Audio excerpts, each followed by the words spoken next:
All right, episode 29 of our podcast. We're still rolling, and basketball season is in full swing. And this week, actually, we had no games this week because we were off for Christmas break. We were trying something new this year and giving the kiddos a couple weeks off for Christmas, and I think it's gone pretty well. What do you think? We said this before. I think it's gone well too. Yeah, and I hope that our families have experienced what we have, and that's just been rest. Yeah, so for sure.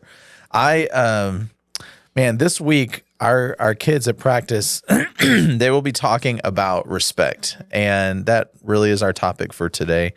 And a little bit about what we do before we even start presenting this podcast. Typically, you will pray for us, and as you were praying today, something that really hit me.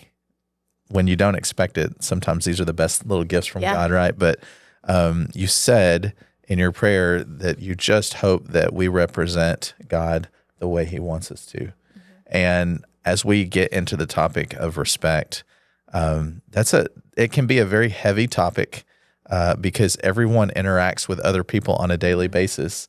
And I hope that at the end of this podcast, that what we reflect is what God wants us to show about respect. So start off with what you think respect is about. Respect. So in the context of our devotions, I think this week it talks about respecting your opponent. I think before the break, it talked about respecting yourself and how, we're made in God's image, right? And so we can play our hardest and do our best because we have God's image living inside of us. And so that's a form of respect, is respecting ourselves. Right. Some would say that you probably can't respect others unless you respect yourself. What would you say about that? I feel strongly both ways on that. Because, respecting yourself.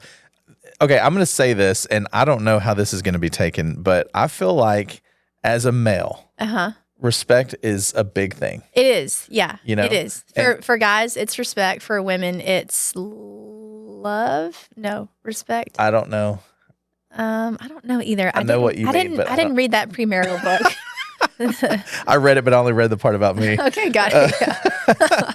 No, I do think it's a big thing for guys, the respect factor. And as we talk more today, we'll get into that a little bit. But I don't know if I feel like you can respect other people without respecting yourself, but it'll be a shallow respect. Yes, exactly. Yeah. It's something that, yes, I can respect the fact that you have your own thing going on, but I can't truly love you in a Christ way, with respect if I don't feel that about myself. So, I agreed. And when our kids are looking at that this week and they're learning about how to respect others, hopefully that is something that they're taught by these coaches is, you need to love yourself. You need to respect who you are. And that can be a difficult thing when I've said this a lot, and I'll say it again today. As a coach of young children, I could go out there all day long and coach kids, and we would have a ton of fun. We'll win some games. We'll probably lose some games. But at the end of the day, we will all walk away respecting one another. But when the parents get involved, that's when things they tear down. And that's because there's expectations. And we're parents, by the way. Yeah, absolutely. Okay, so guilty. not throwing stones. No, not at all. Just not at saying. all. Yeah. Just saying. But I can, I coach a 5th and 6th grade boys basketball team, and I had one of those young men come to me in a timeout and say, "Coach, can I go tell my grandfather to calm down?" And I was like, "Yes, you can." And it just, to me, it underscored, parents, have some respect for your kiddos, have some respect for what it is that they're going out there to do. Because they are having fun. Do they want to compete? Absolutely. They want to win. They want to compete. But they're out there because they want to have fun. And so if they're learning and enjoying competition, and you all of a sudden introduce your, I'll say viewpoints. But when you're screaming and yelling at the kids, not helpful at all. Not helpful at all. And there's a respect factor that we have to have even with our own children. So when we're talking to the kids this week in practice about respecting others, maybe we should include the adults and the parents into that as well. Yeah. And like you said, I'm guilty. Mm-hmm. I'm guilty. Yep, I am too. So yeah. Well, today we want to. The topic of this podcast is excellence over perfection. Mm-hmm. And we want to take that, from its, ideology, if you will, and then play that out into, how it affects sports, just like you were saying, and with the kids as well as the coaches and the parents. Yeah. So excellence versus perfection. I would describe the difference in the two of saying excellence is simply giving your all. And perfectionism is based out of performance. What are your thoughts? Yeah. Those are probably really good definitions. I think, is perfectionism real or is it a myth? I don't think it's real. Yeah. No, I don't think it's real. And also I'm raising a daughter in which she has some perfectionism tendencies, like in her personality. Mm-hmm. And this really hits home for me because I can't tell you the number of times where we've had the conversation, like, we don't want you to be perfect. Right. Like, I don't expect you to write that lowercase g perfectly all the time. Right. Just do your best. Yeah. Just do your best. Mm-hmm. Because the pressures that come along with perfectionism, they can be debilitating. Yeah. And they're not helpful at all. Right. Because they're not real. Perfectionism is it's not a real thing. Yeah. I can't tell you how much it would have changed my life as a young, I'll say child, as a child, if I had known that I didn't have to be perfect at everything. Mm-hmm. If I could have lived my life in a manner in which I knew it was going to be accepted, that my best effort was my best effort, and that was okay, mm-hmm. it probably would have, I wouldn't live with the anxiety mm-hmm. that I have had my entire life. Yeah, and I would say, to your point, perfectionism, it has a tendency to breed anxiety. It does. Because it's inward. Yeah. Like, it's inward. If you are striving, again, I would say another definition of perfectionism, I would say, is it's just the endless striving. Yeah. Endless striving. Yeah. And then I would add to that the endless striving for yourself. Mm-hmm. And then immediately what comes to my mind are the Olympians. Yeah. Those that want to go for gold and win gold or even medal, right? But you look at, is it Simone Biles? Yeah. Even did she have a perfect rating, if you will? I don't know that she did. Mm-hmm. And so we look at every level, was Kobe Bryant perfect? Absolutely not. No. Was Michael Jordan perfect? Absolutely not. But yet when we tell our kids, or when we have an expectation, maybe it's an unknown expectation, or maybe it's even an unspoken expectation that is expressed through our actions and our responses. Yeah. When that gets exuded to our kids, it's not helpful at all. No, not at all. I you bring up Michael Jordan and athletes like that. I think about the kid who is, he's a decent player, but maybe he gets an open look for a 3-pointer and he doesn't take it. Why doesn't he take it? Because he's afraid to fail. Mm-hmm. And that fear of failure comes from a place of feeling like you need to be perfect or you need to be good. Mm-hmm. A lot of my life as I grew up, I didn't want to do anything that I didn't already know how to do. And so that's where I would say is that, like, when we live in that mentality, we are slaves mm-hmm. to ourselves. Mm-hmm. Like, if we're living with the idea of, I can't do this because I won't do it right, and we're not allowing ourselves to fail or our kids to fail, we are living in bondage to this idea that's not even real. No, you're right. You're right. And so let me take that and turn it around into our relationships within family. As a husband, almost 23 years we've been married, mm-hmm. and still every day I learn. And there's a lot of funny stories behind that, but I'll tell you something that is real is I see a lot of marriages, and I hear a lot of conversations where guys say, I'm never going to make her happy. I'm never going to make her happy. And there's this element there of feeling like because I felt it, like I'm failing as a husband because I'm not causing her to be happy with me every day.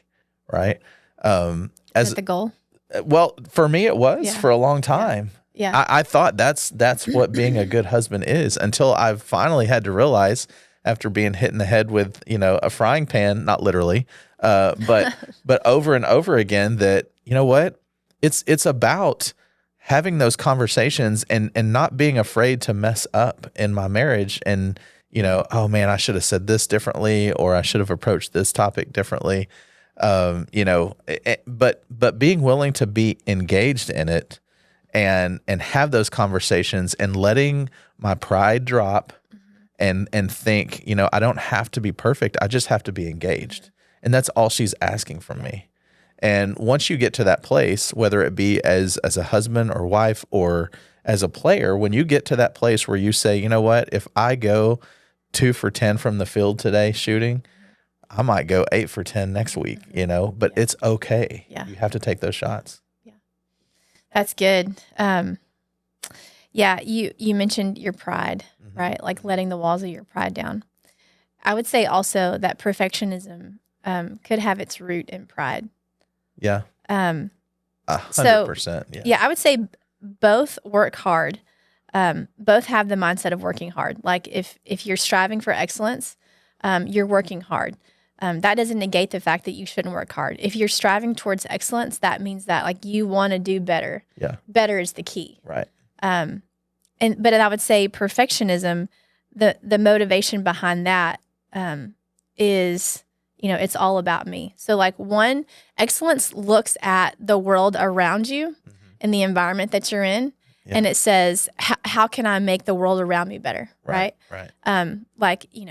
What's the golden rule?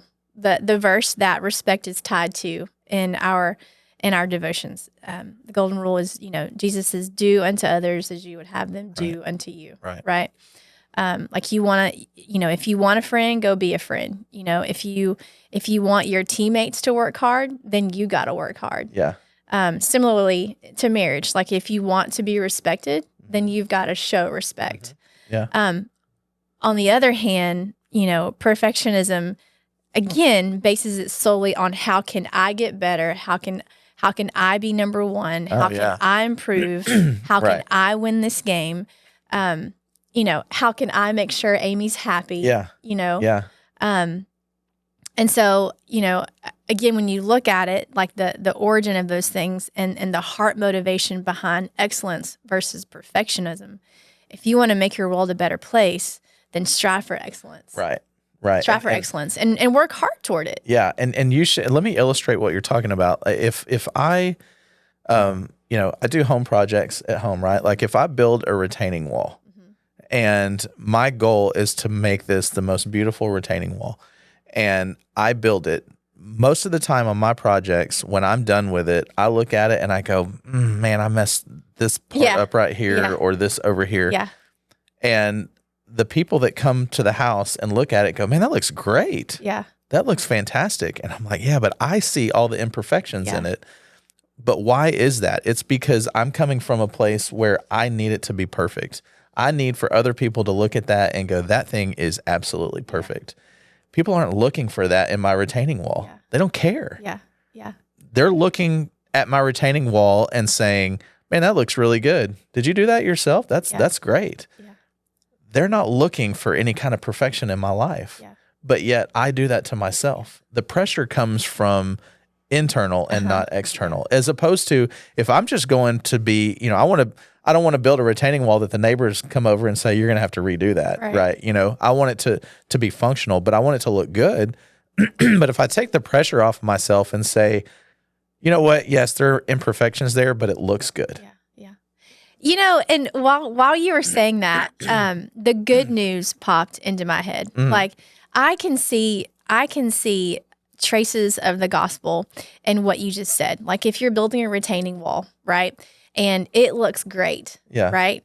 And if we correlate that to what others see in us, like the good works that we do, Right. Maybe we're striving towards excellence, and they see those things. Yeah. Right. Like, but yet still we know our imperfections. Right. But isn't that what Jesus came to die for? Right? Yes, like yes. It's okay that we're not perfect. Like I tell Taya, what seems to be on a weekly basis, the only perfect one is Jesus. Yeah. And we're going to have tons of imperfections in us. Yeah. But that's where the process of continuing towards excellence and which, in this context means looking more like Jesus, pressing into him. That's never going to end. And we shouldn't make ourselves feel guilty when we fall short of that. Right. Because we're not Jesus. Right. We're just striving towards excellence to be like him. Agreed. And this is absolutely, I don't think where we were going to take this, but what do people do with their imperfections? They try to hide them. They hide them. Yeah. I shouldn't say they. We hide them. Yeah. We hide our imperfections because we want others to look at us and see someone who's got it together, right? That's why you have social media, right? That's why everything that's posted on social media is the best of the best. Yeah.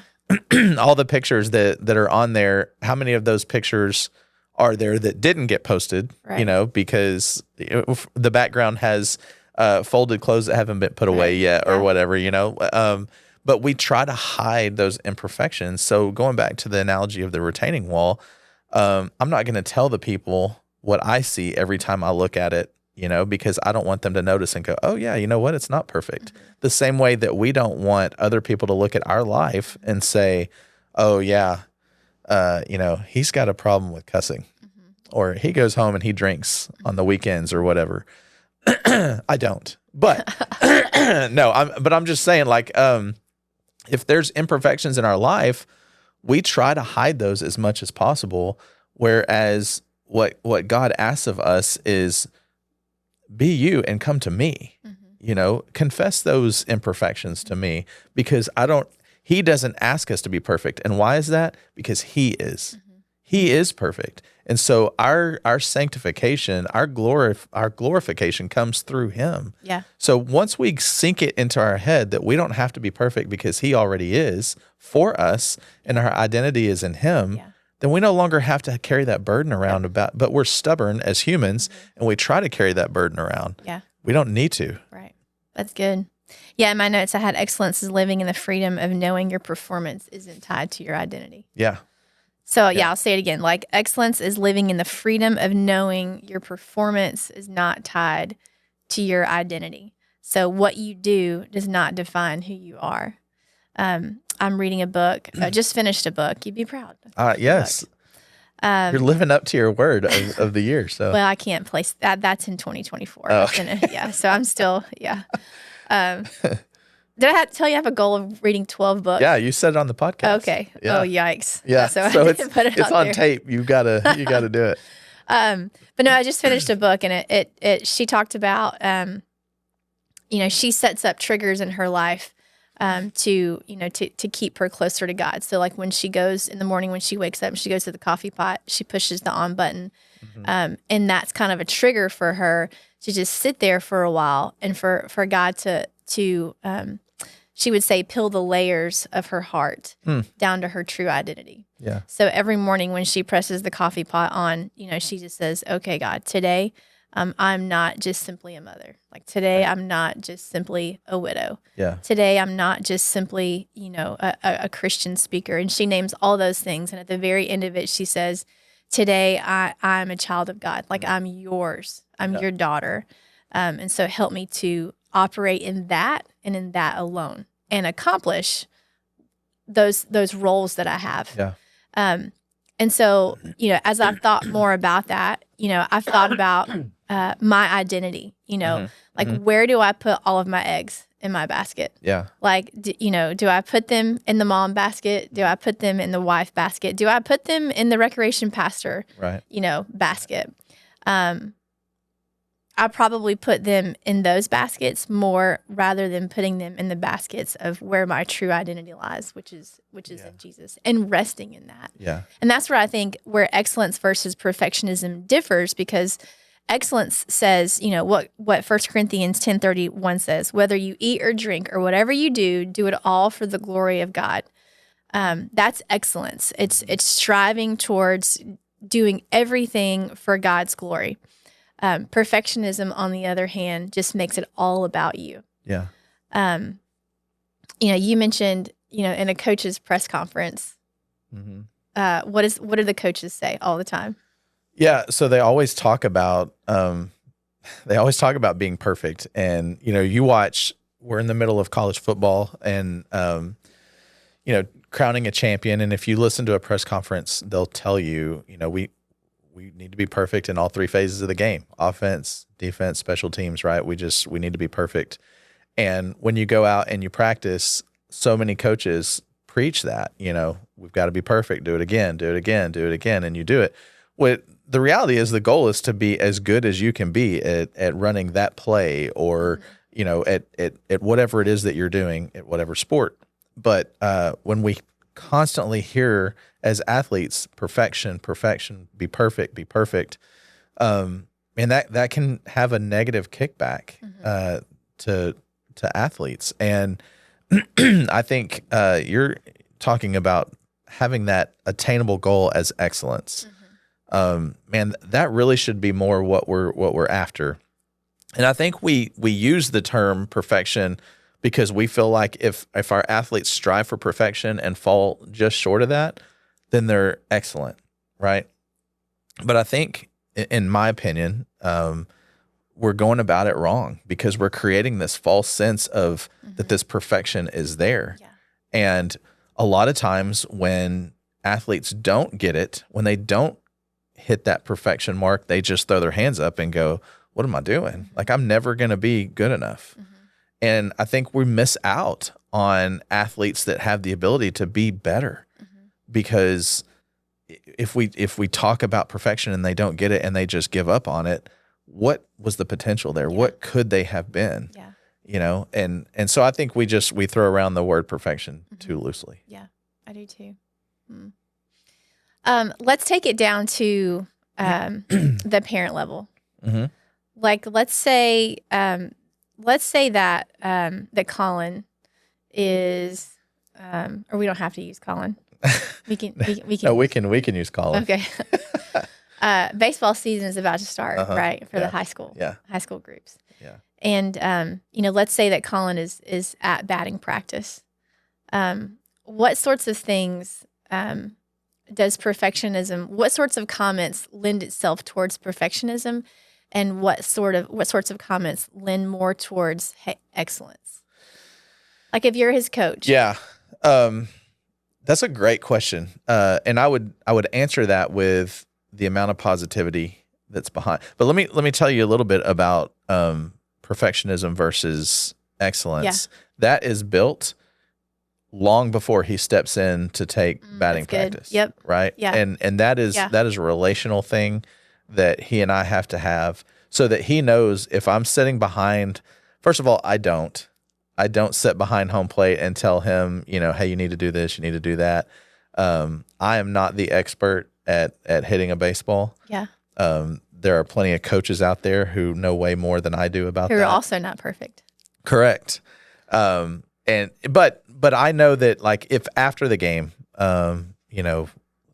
we're talking about it and I say, hey, I noticed that you're doing this or that. If he takes it as critical, advice, then he's going to take it as, Dad, I'm not perfect. I'm doing, like, I'm concentrating on all these different things.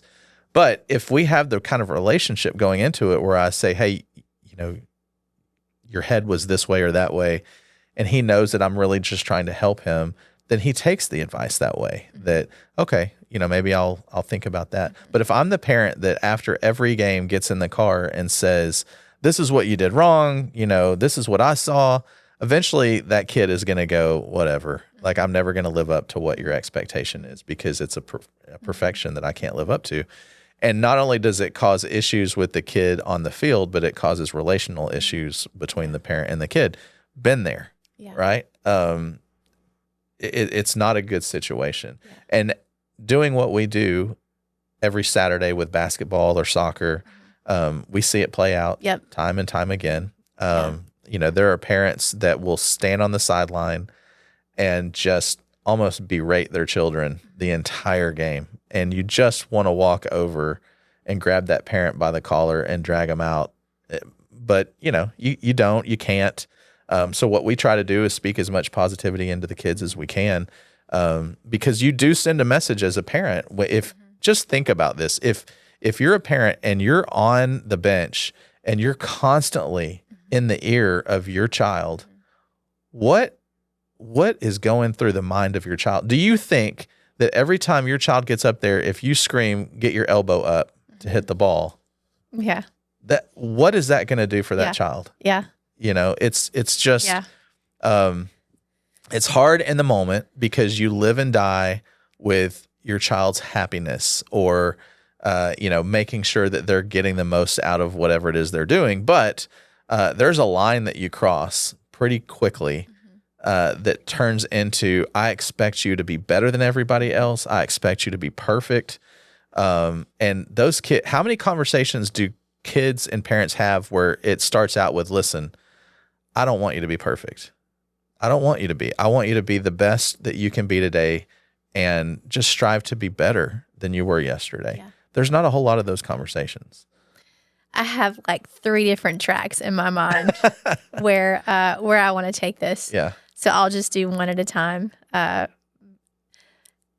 When I think about that parent, right? Like I know in the moment that parent means no harm to that child, right? Right. Like when you were in that, you said, I've been there, right? Like you meant absolutely no harm. You None. Just wanted him to get better. Yes. Because you knew that he had it within him to do, right? Right. And so, a part of me wants to call time out on us being hard on parents because we absolutely don't mean to. Like that's not their intention. Right. And then the other part of me goes, but what inside of them is allowing them to respond that way? Yeah.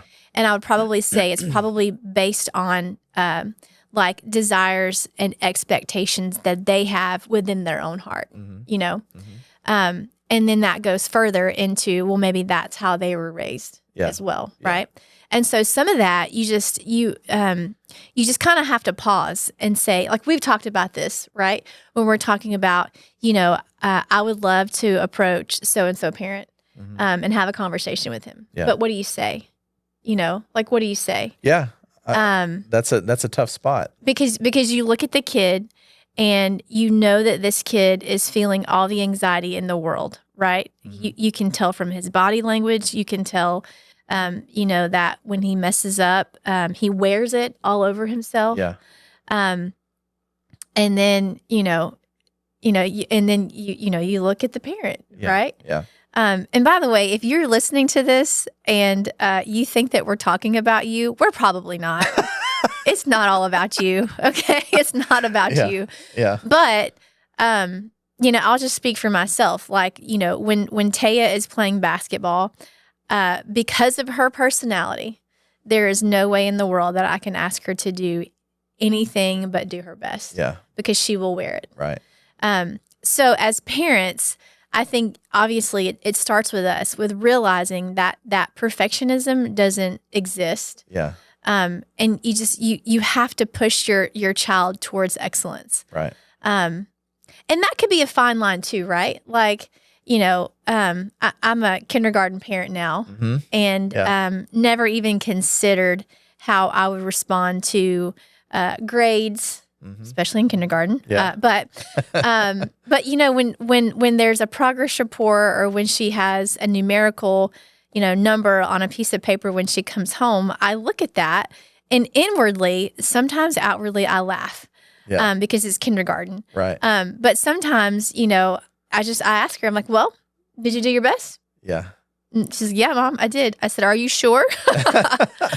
And she goes, yeah, I did. I was like, okay. All right, well, let's move on. Yeah. And so, as parents, as adults, we're the adults. Is your identity tied to some kind of unrealistic expectation that you have? The answer is yes. Yeah. Even for Katrina, it's yes. Yeah. It's yes. Right. But then, how can Jesus come into our lives and transform all of our imperfections? That's the I think that's that's the the key. key. It is the key. And the experience that I have as far as raising children and raising athletes, I'll tell you, just as an example with Macy, she started dancing early and eventually was a professional dancer and was fantastic. Every day was not fantastic. Yeah. Fortunately for me, I knew nothing about ballet, so I was not able to sit there and say, you need to look at this different or that. But what I did notice with Macy is that in the ballet world, the higher that she got, the more stress was put on her, not just from a physical standpoint, but mentally. Oh my gosh. To the point where after, she became a professional dancer, ultimately it was like, this is too much. And I would watch her go on stage at 12, 13, 14 years old, and she carried the weight of the world on her shoulders for competitions. And I got to the point where I was like, this is ridiculous. This is not what it's supposed to be. I can see that as an outsider because I don't know anything about ballet. Yeah. But I know my daughter, and I know that it's not healthy. Yeah. And so as, once she hit 20 years old and she's dancing, in Orlando at the Orlando Ballet, she would call and she would be in tears about just the amount of pressure that there is. And it caused me to have, just my heart just hurt for her. Yeah. And so when she got out of dancing, she's never been happier because all of that stress just kind of fades away. Yeah. And so you have this constant, is there enough mental toughness there? Because we use that word that phrase, mental toughness. I was going to ask you, are we being soft? Are we being soft? I mean, maybe a little bit, because I do believe that you have to be mentally tough, and I think that sports is good for teaching you to do that. Agreed. But sometimes we confuse mental toughness with, we take a round peg and try to fit it in a square hole or whatever, because what's going to happen when if I tell Macy, I don't care how hard it is, you go back day after day after day, even though you've been doing this your whole life and you're miserable now. Yeah. You go back day after day, and I try to get her mentally tough, right? It's never going to make her feel like, oh, okay, well now I love this. Yeah. I love this, right? You're never going to get the desired result out of that. And I contrast that with someone like Colin. Colin is a very free spirit, like I'll go do this and whatever. But when he comes up to the plate to hit, or when he's on the mound to pitch, in high school, I don't say a word.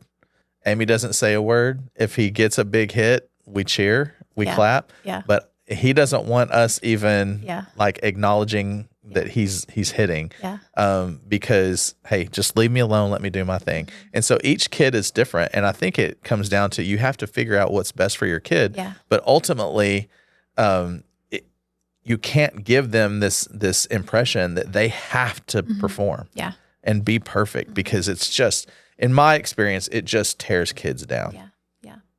And where you'll thrive most in life is to do the things that you enjoy. Yeah. Right? Yeah. And if you don't enjoy ballet, then it's time to step down. Exactly. Yeah. And the best coaches are teachers. Yeah. The best coaches are the ones that take people that have a love for the game and teach them the game. Yeah. And then there's a love relationship that develops there between the athlete and the game. Yeah. Are there going to be times when it's hard? Absolutely. Do you have to push through hitting slumps? Yes.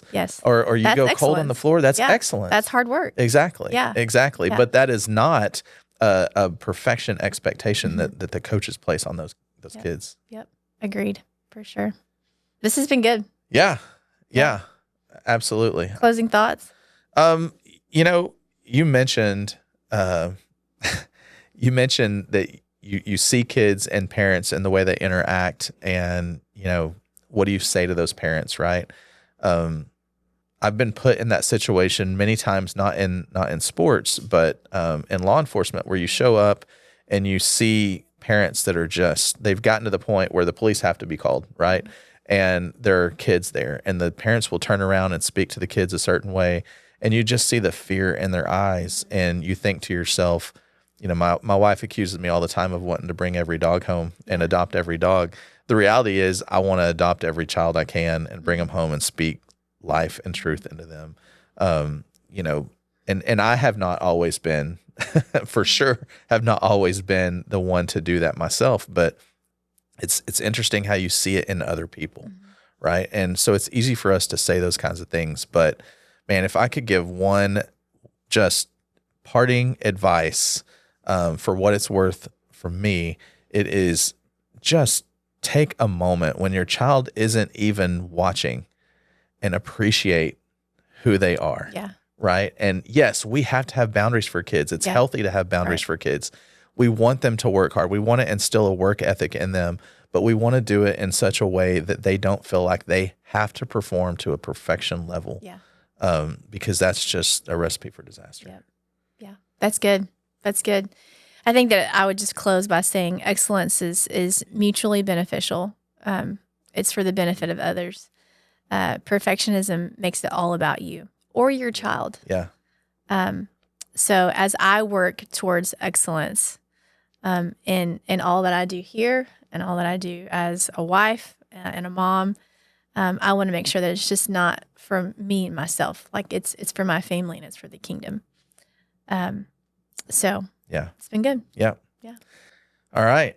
That is episode 29 as we go through respect. It's cold today, and as we go through January and February, it's a love-hate relationship with January and February because man, it's so cold, but I like it. Yeah. But it's basketball season. Yep. And good. So next week we'll have some more players of the week and coaches of the week for you, and we look forward to the rest of the league. Yep. All right, guys. Thanks for joining us. We'll see you next time. See y'all. Man, thanks so much for listening. If you enjoyed hearing us ramble about youth sports or other strangely interesting sports topics related to families, please go and like and subscribe to the show so that you can get regular updates when a new podcast is released.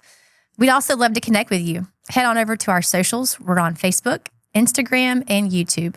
We're under LC Sports and Recreation. And if you're new to our podcast, go check out some of our previous episodes on YouTube, Apple Podcasts, Spotify. There's some good stuff on there. And pay attention because these come out pretty quickly, weekly, as a matter of fact. And you're going to learn a lot about what we have to say with regards to our league and how to win with the home team.